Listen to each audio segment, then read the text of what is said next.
buying and selling. How do you navigate doing both at the same time when you need to sell in order to buy? It's complicated. Let's talk about it. So one thing to get clear on pretty soon in the process of thinking about this is what you would both prefer to do and what you can do from a financial standpoint. And you do have a few options. One thing that's a good idea to do right up front is to have a conversation with a trusted real estate professional that can sort of map some of the market dynamics to what you'll be facing on the sales side and the buy side for your targeted area and property type.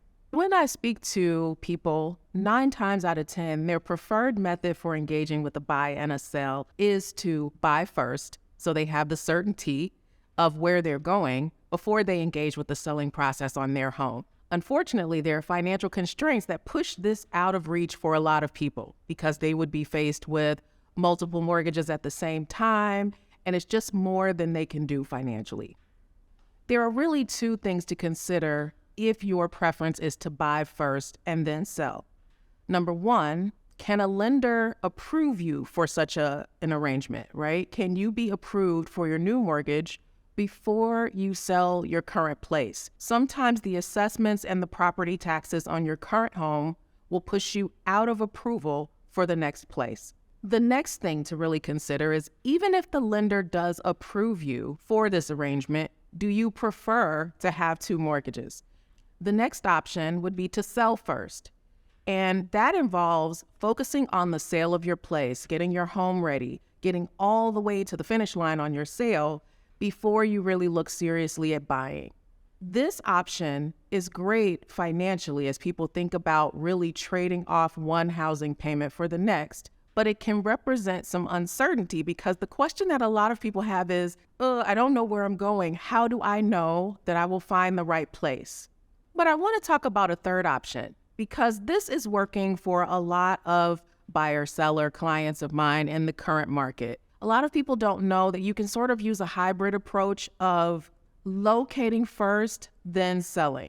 A home sale contingency really allows for you to find the next place and have a little bit of certainty around keeping things in alignment with the buy and the sell that have you not paying 2 mortgages at one time. We go out, we find your place, we negotiate with that seller a home sale contingency that allows for you to pay for that home in terms, and we negotiate price, terms, timing, but we throw in a contingency that protects your earnest money and your ability to get out of the sale in the event that your place doesn't sell. Here are some things to consider regardless of which choice you make in your home selling and buying process. Number 1 is a project plan. You need one, and a great agent is going to help you figure out what the process needs to be from A to Z with all the pieces coming in to home plate, so to speak, right on time. A big part of that project plan is going to be around timing, because if you're navigating a home sale contingency, whether it's a part of your purchase process or a part of your sales process, there are specific dates that you need to be aware of that aren't a part of more straightforward transactions. The other piece of the project plan that's important to keep tabs on is what are all the steps you have to follow to get your home ready? Some of our newest condos in Chicago are about 20 years old now. So there might be renovation plans that you need to make on prepping your home for sale, and you want to allow time for that. You might also have renovation plans for your new home.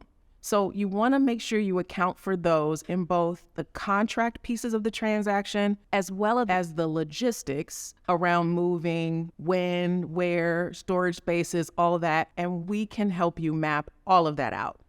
If you are in the early stages or late stages of thinking about how to navigate selling and buying at the same time in Chicagoland, give us a call. In fact, there's a link to schedule a no obligation, no pressure discovery call where we can help you think through some of the first steps you need to make as you're considering how to transition to the next place.